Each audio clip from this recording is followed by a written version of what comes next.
Jenin, a city in the West Bank, also called Judea Samaria, under the control of the Palestinian Authority since the Oslo Accords.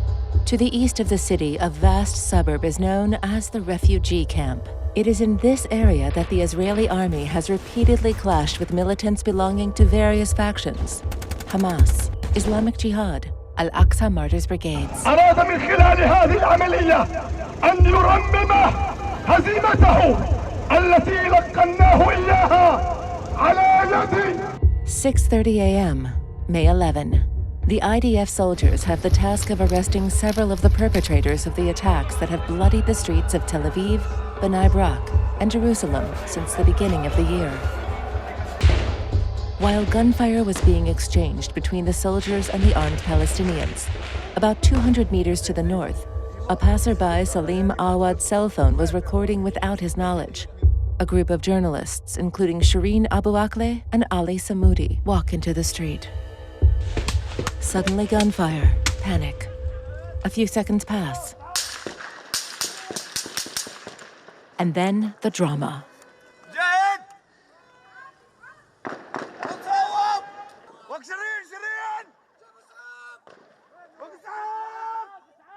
Hit by a bullet in the neck, between her helmet and her protective vest, SHIREEN collapsed. Nearby, Shata Hanyasha calls for help, distraught. These images will go around the world. At the Shifa hospital, they are trying to resuscitate her, but the wound she sustained caused her instant death. Nobody knows yet who killed SHIREEN Abu Akleh. Palestinian forensic scientist Dr. Ryan Ali confesses he can't reach a conclusion. لا يمكن الآن التصريح بأي معلومة لأن الشركاء الموجودين من المعمل الجنائي ومن المختبر الجنائي كل حسب تخصصه سوف يقومون بدراسة الأدلة التي سوف يتم العثور عليها. But this answer does not satisfy anyone, especially not the Palestinian Authority and Al Jazeera, who will not be long in pointing the finger in the same direction. Has been shot by Israeli forces. We understand that she's been killed. According to official statistics, 2,658 journalists have been killed in conflict zones since 1990. None of them have ever had the coverage that SHIREEN Abu Akleh will get. Al Jazeera reporter SHIREEN Abu Akleh was shot. Notre reporter SHIREEN Abu Akleh. The killing of SHIREEN Abu Akleh. اغتيال الزميلة شيرين أبو عاقلة. After SHIREEN Abu Akleh was shot. The narrative is already encrypted, certainly within the Palestinian society, and not only there. As far as they're concerned, it was Israeli soldiers who shot the journalist.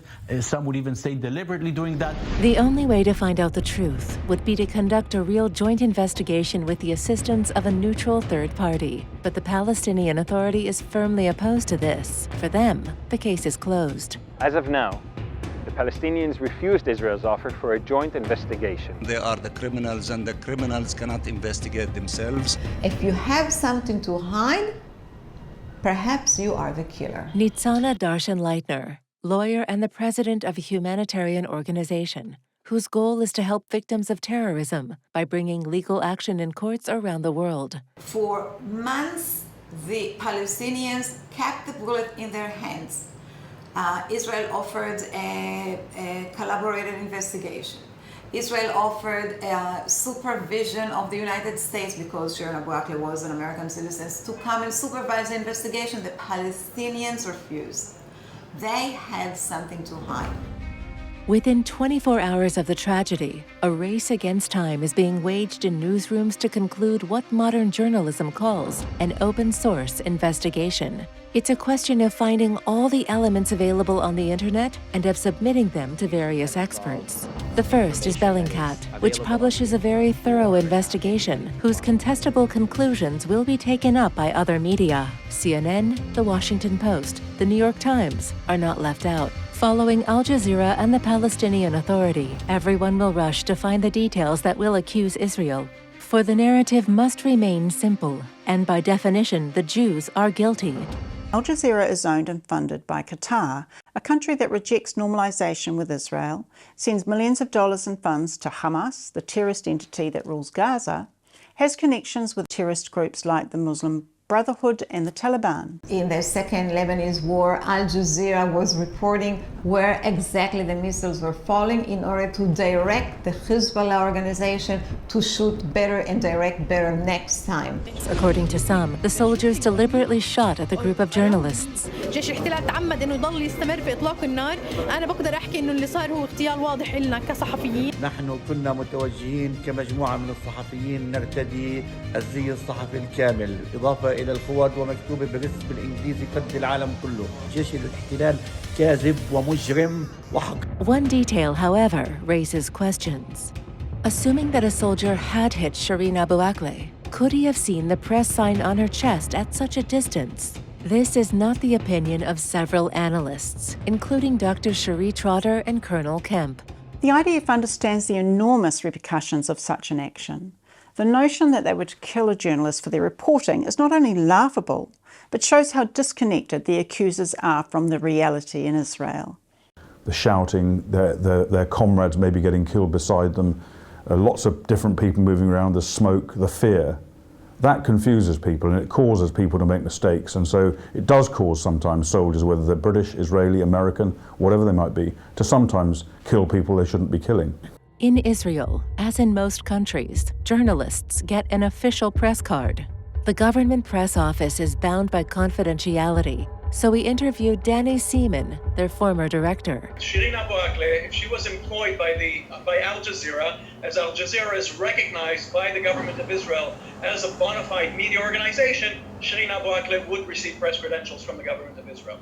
I worked with the Israeli government for over 30 years, working with the media in Israel. Israel would never consider the deliberate targeting, not only of civilians, but of journalists in that matter. We can be very displeased with things that they may do or not do, but they are never the target of anything the government of Israel or the Israeli military would do. A book that every soldier has to carry on them that has the ethics of the Israeli army, and it talks about taking care of the civilians of the other side, even at the cost of putting danger to yourself. This serious accusation of deliberate shooting, in other words, murder, is based essentially on two witnesses, so we tested their impartiality. On her LinkedIn page, Shafa Hanyasha claims to belong to or work for the Palestinian Authority. But more importantly, here are messages she posted in the months before Shireen's death. The people of the West Bank taking to the streets will be the straw that breaks the camel's back on the occupation. Whoever sacrifices his life for his homeland just sticks a knife in the heart of the occupation to remind him that no matter how long the time goes, we will continue to fight to get it back to us and say, this land is ours, ours alone. Who can blame a man with a gunshot wound for angrily accusing those he thinks are responsible for his suffering? But several years ago, we had to deal with the same Ali Samodi during the shooting of the documentary, The Road to Jenin. Here, Ali Samodi had organized a Bollywood event, very popular during the Second Intifada. The delivery of a Palestinian woman in her car, helped only by her husband because of the soldiers. We find ourselves in Ali Samodi's car, driven by his cameraman. He calls the doctor who helped this Palestinian woman to give birth. He doesn't know that we're filming him from the back seat.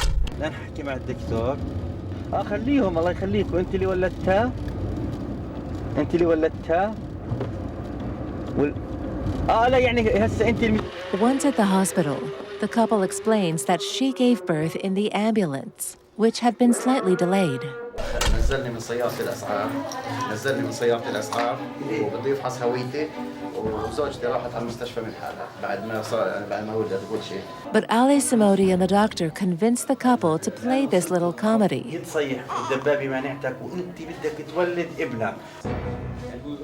الاخ بيركز معك انك انت باللحظه مش الولد وينك المرض تولد الولد يولد وانت فيش عندك يعني كيف حسيت يعني هل انت حسيت حالك انك يعني خايف محرج كيف شعورك يعني هيك الوضع اللي كان خايف مش كيف الوضع اللي كنت فيه لما باللحظه انه ويلك الولد بده يطلع ويلك الام وانت ما عندكش خلفيه وفيش معك حدا يساعدك اصلا فيش معك حدا لحاله بالسياره انت لحالك بالسياره زوجتي لحالنا فيش ولا بالضبط كيف شعورك كيف بدك تطلع الولد طب الولد طلع زوجتك بتصيح انه ولدت وصلت منعوكم من الجيش بلشت And here is the result, while Ali Samodi's cameraman films. أنا اللي ولدتها وقمت بعملية الولادة كلياتها أنا. طيب رغم إني أنا بعرفش بهذا الحكي. أنت اللي كنت سائق؟ أنا اللي كنت سائق. الجيش هو الجيش اللي مانع إنه يخليني أولد ولادة طبيعية. هو الظلم الإسرائيلي اللي منعني إني أولد كولادة طبيعية من حق أي امرأة فلسطينية كانت ولا أجنبية كانت إنها تولد ولادة طبيعية على سرير في مستشفى. هذا نموذج لممارسات الاحتلال التعسفية التي تتنافى كافة أعراف ومواثيق حقوق الإنسان. Reporters Without Borders states that in the West Bank, critical websites are shut down by the Palestinian Authority, while journalists are arrested and interrogated in order to put pressure on the political opposition. The good faith and credibility of the witnesses not being demonstrable, we refocused on the only other elements available, like this video showing Palestinian fighters and a man very excited because he is convinced that an Israeli soldier has fallen.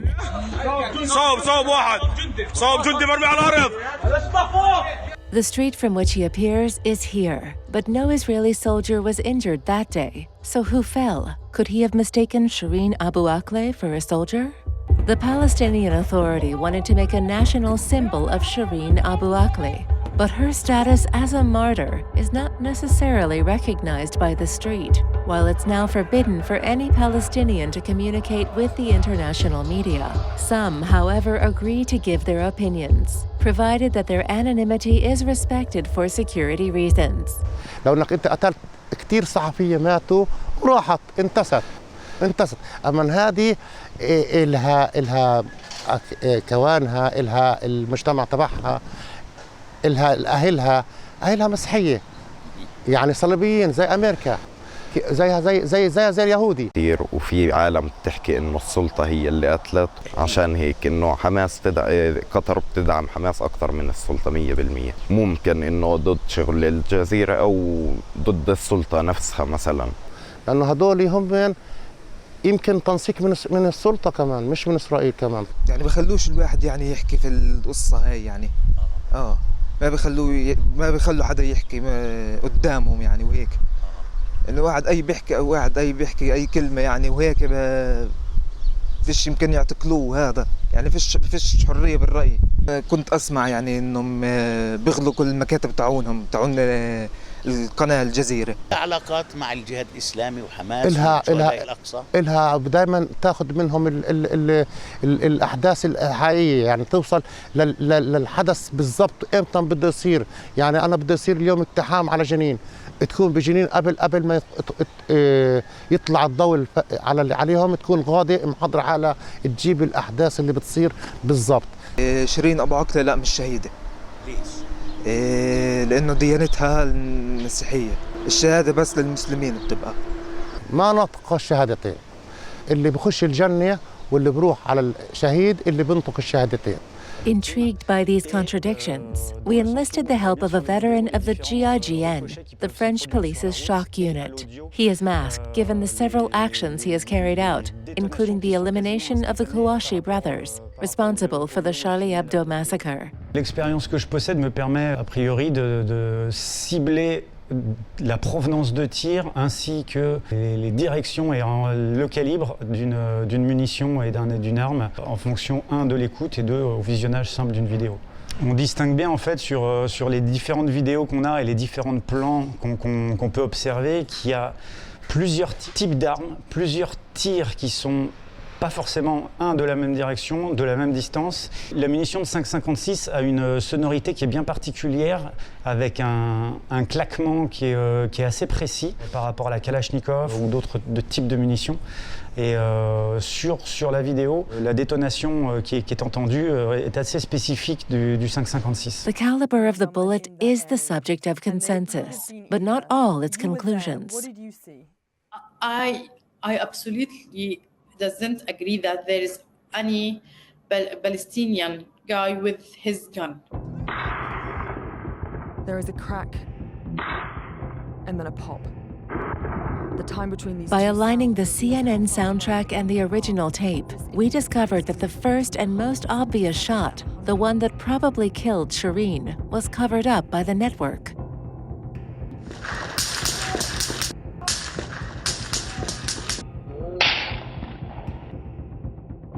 Like Bellingcat, CNN, and the New York Times, we turn to Dr. Mayer, professor of ballistics and sound engineering at the University of Montana. His reputation is flawless. According to his expertise, the distance of the shots, to be retained with caution, is between 167 and 186 meters. We will come back to this.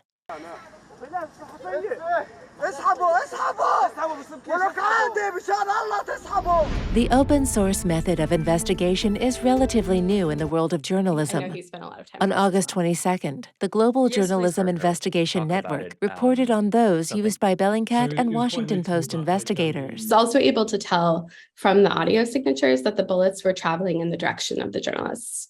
So now we knew, okay, this person was firing from 175 to 195 meters away. They were firing in the direction of the journalists, and it was likely only one shooter, which became really important to know.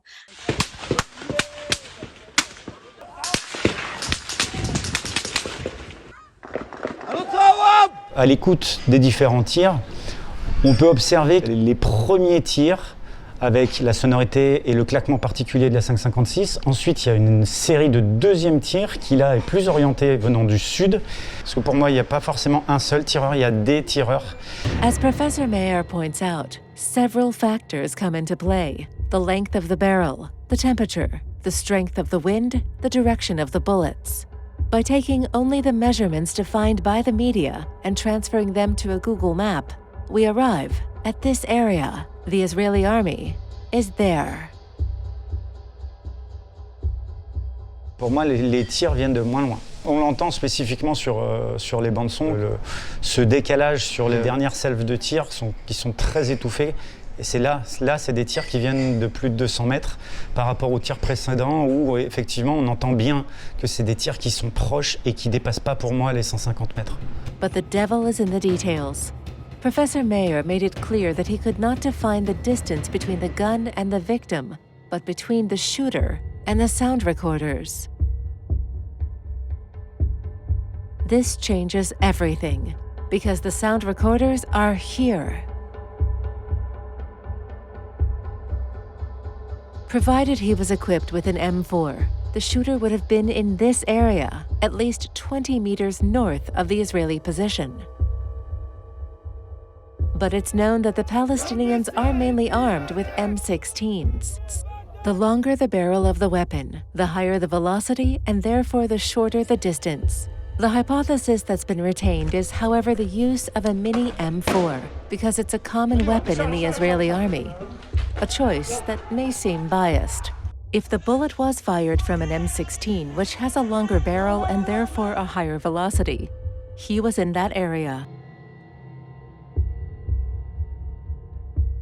Assuming he was hiding on a roof, behind a wall, he could not have been seen by the soldiers. Was he also invisible to the witnesses? The possible presence of the shooters on a roof was never mentioned by the media, although Shata Hanyasha mentioned it in Arabic for Al Jazeera. يعني احنا كنا شايفين انه في اثار الشباب يأشرون لانه القناصة هناك اللي كان انه احنا كنا بالجهة اللي قبال البناية اللي فيها القناصة. It is confirmed by another visual element, recorded 3 minutes before the tragedy. هاي القناص هي القناص هي القناص هضمي اسمع في قناص بيتضر هيو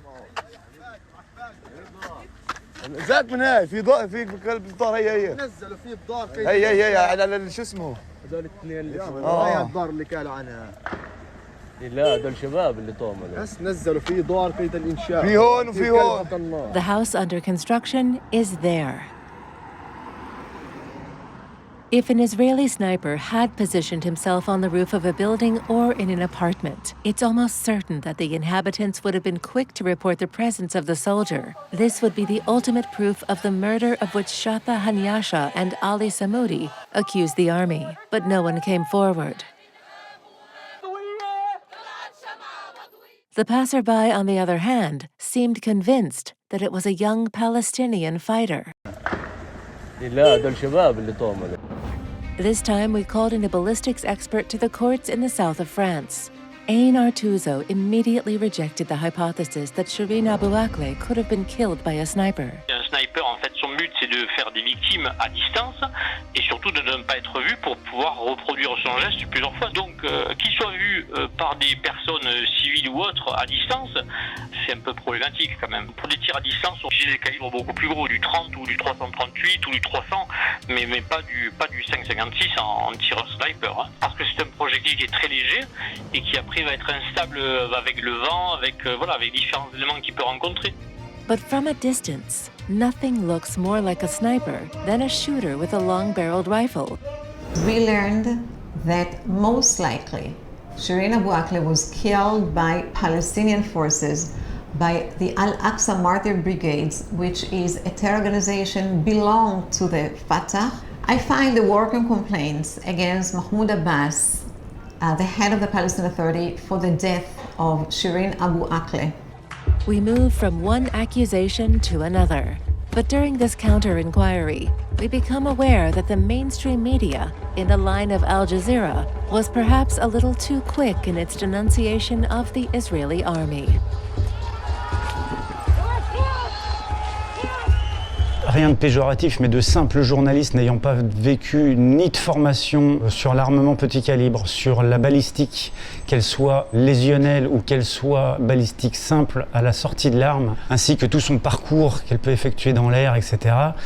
Si un simple journaliste s'intéresse à ce type de choses, il nécessite obligatoirement une formation poussée qui sera la seule méthodologie qui puisse l'emmener à avoir une réelle analyse de ce qu'il regarde. We don't have a clear cut and case evidence of who killed it. We have to rely on a circumstantial one. Months before the attack, Mahmoud Abbas asked the IDF to let him deal with the terrorist organizations in Jenin. When the IDF came back in November, they found out that Mahmoud Abbas did not deal with any terror groups. The Al-Aqsa Martyr Brigades conspired with the Islamic Jihad to build a new terror organization called the Jenin Battalion. The Al-Aqsa Martyr Brigades is responsible for hundreds, if not thousands, of terror attacks committed since the beginning of the Intifada. Their modus operandi is to kill civilians, intentionally, deliberately. Under pressure from the U.S. administration, after months of reluctance, Mahmoud Abbas finally handed over the warhead that was supposed to have killed Shireen Abu Akleh to experts from the U.S. When they finally produced the bullet, there was no proof of chain of custody. Who knows if this is the same bullet? Who knows where the bullet was? Ballistic testing on the bullet which killed Shireen Abu Akleh was inconclusive. The US saying that bullet was badly damaged. L'affirmation comme quoi il est impossible d'effectuer une analyse balistique sur cette munition, pour moi, elle est complètement fausse.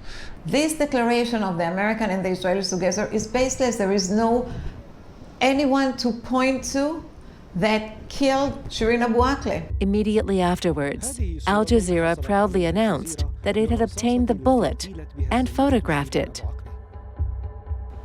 A renowned Israeli physicist, Nahum Shahaf, however, expressed doubts about this image.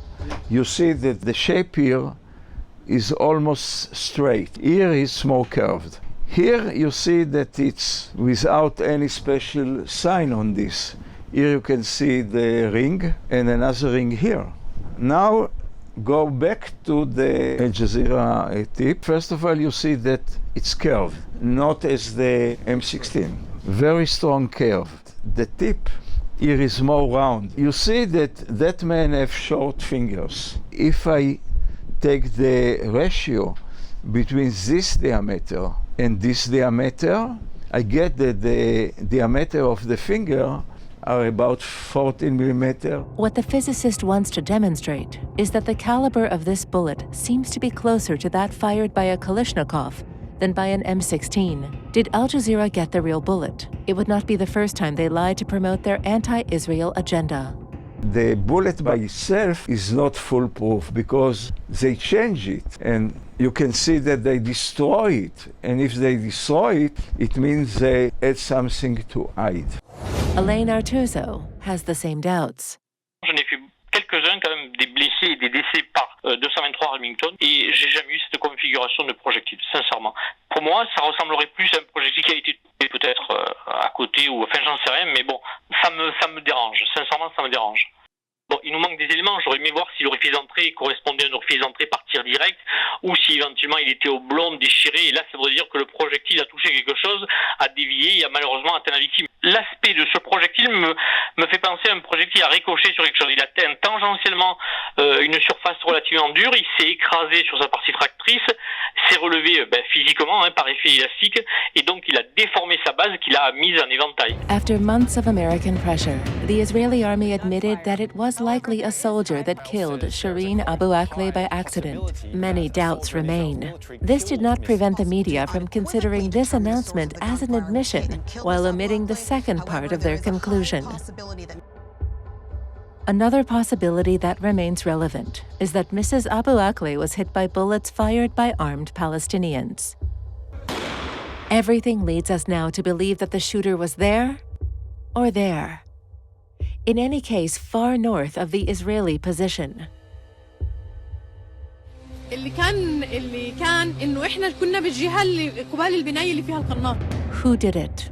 We might simply never know. You cannot undermine the possibility of the terror organization, of the Fatah organization, killing SHIREEN Abu Akleh intentionally. Why intentionally? Because there is a big fight between Israel and the Palestinians, not over the territories, but also in the media. And it was a good thing to blame Israel for killing a reporter. During SHIREEN's transfer from Jenin to Jerusalem, where her funeral will take place, a special escort accompanied the convoy. These Palestinians may not know that it is dangerous to shoot in the air in a crowd. But it doesn't matter if someone is injured or killed. It will always be possible to blame Israel, with the support of a large number of media.